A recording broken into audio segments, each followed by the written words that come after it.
Alright guys, so if you have an iPhone XR with iOS 18 trying to make a call or maybe text, you see no service or no SIM on top of your iPhone screen. Now along with that, some users are getting no signal and then it's stuck on keep searching for network, including other SIM failure errors. So let's go ahead and see what you can try to fix this problem in this situation.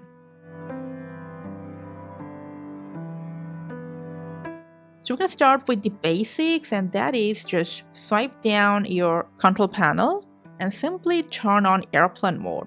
Wait for around 10 to 20 seconds. Now this will just refresh your overall network, and then just go ahead and turn it off. See if that solves your problem.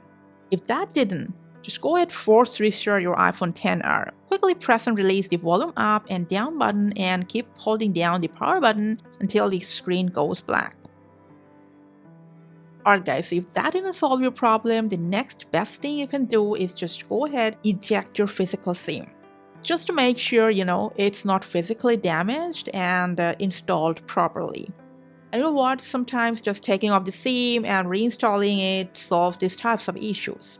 After you've installed the SIM, just wait for a few minutes to see if that registered your SIM in the network. If that didn't, don't worry. Lastly, what we're going to do is just reset network settings on our device. So for that, open up settings to general, scroll down for transfer reset iPhone to reset network settings, and just follow the prompts to reset network settings on your device.